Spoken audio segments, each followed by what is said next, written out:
Today we're going to talk about a app that has a very special place in our hearts. It really does. It helped us big time during our master's degree at University of Brighton. And we're going to talk about Miro. Hello everyone, thank you for joining us again on another episode of Just Send It to Marketing, our podcast where we analyze a brand, a marketing strategy, an advert, anything marketing related, and we bring you an overview, some recommendations, and we try to find some theories that the company apply. Yes, I think the platform, which is just founded in 2011 and has raised about, I think, $500 million, currently valued at $17 billion. Wow. So, yeah, that's a really... It's really incredible. So for those that don't know about Miro, Miro is a whiteboard collaborative interface that I can work together with you. We can brainstorm ideas. We can put a project together online. And then from there, you can have meetings, poll. It's a really, really diverse.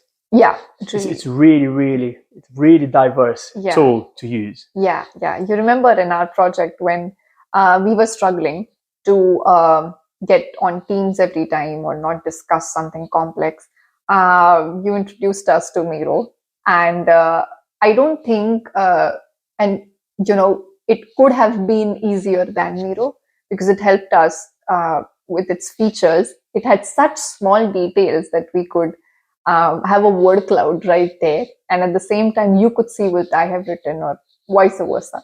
Basically, I thought it's like Google Sheets or Google Document, but better than that, I think, because of its choice architecture.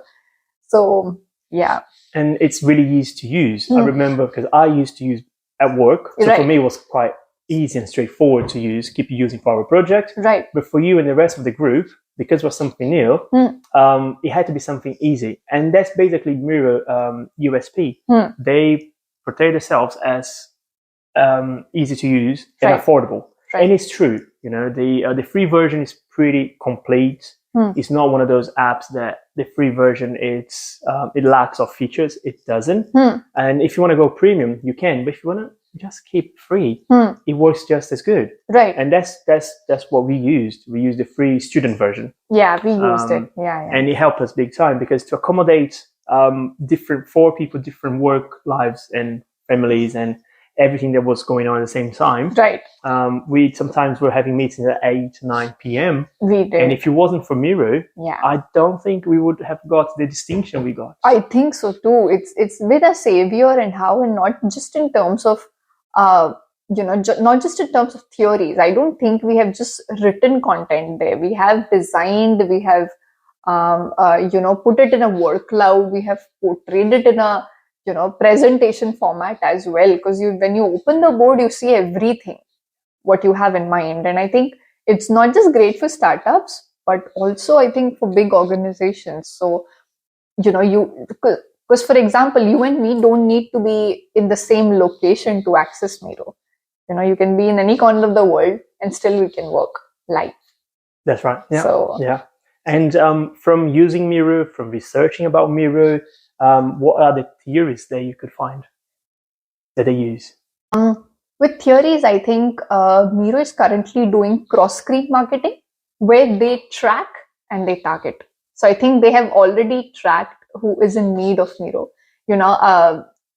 People who cannot be in the same place, in the same location at one time, not just with the document, not just with the written content, but something needs to be of choice architecture, of usual, something with usual that people need to work on. So I think they are doing cross-screen marketing already. That is, they're tracking and they're targeting. Right.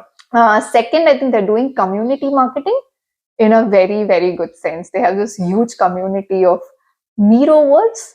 I think they call themselves Miroverse or something. Yeah, where they come together, they share, they collaborate. So I think that's a very good thing, because you don't need to be. I think the best part for me is just you can work from anywhere and it still comes live. Yeah. You can see what everyone is doing. And their community, they can create templates. Right. And they share amongst them. So if you work in a project that you need a template, you can just search and you might be using someone's template from Brazil or someone's template from America. That's And that gives the community sense where people start helping each other. Right. It's easily accessible, you mean, like for everyone. Yeah. And I think one of the most important thing this year, it's theory of planned behavior. I feel you need to be in certain kind of behavioral control, because you judge your ability to use Miro. Like I judged mine before I started using Miro, because at first I think some of the things are complex if you look at it closely, some of the things with Miro.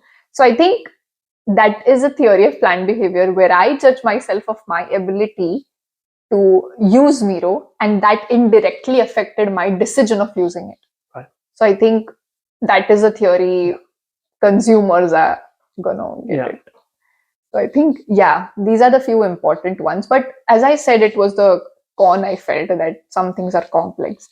So for things like that, how will you suggest that they can improvise, or not just for the con, but in general, what Miro is not doing and they could be doing? Right. Okay. Yeah. So, right. I think Miro could explore more the webinars and teaching how-to videos or thoughts of leadership. Right. Because just to add value, because some people might be scared and just stop using it. A recommendation for them would be definitely to explore more content creation in aspect of webinars and thoughts of leadership or how-to videos, showing people how to use Miro templates. Maybe invite the template creators to help to show how to use their own template. Right. Again, just adding more value to the service, to the product. And another one would be, why not Miro sponsor a co-working space? That's an interesting idea. So you can go to a Miro co-working space and work from there. It doesn't matter if you use Miro or not. Maybe if you're a Miro user, you can have a discount code. But they could have their own Miroverse physically space that you can go and co-work. Right. Because you're going to collaborate. Yeah. That's their soul. That's their USP, collaborations. Right. And if you can put people together that are going to collaborate, I think that's a great shout. That's really good. I think that's the 2 C's that they're working on: collaboration, creativity. Correct. Yeah. So I think that's a nice recommendation. Yeah, that's great. Prachi, let's do a quick SWOT analysis here on Miro. Give me strength. Easy to use, accessible. Weakness. There are some complex features in Miro. Right. Opportunities. They could use a co-working space. Like, they can create a co-working space. Right. And threats? I think security issues, maybe. Yeah, great. I think that's it. Yeah, that was great. So, Andre, we have done our research with Miro, but according to your research, what do you think is the sentiment of Miro like?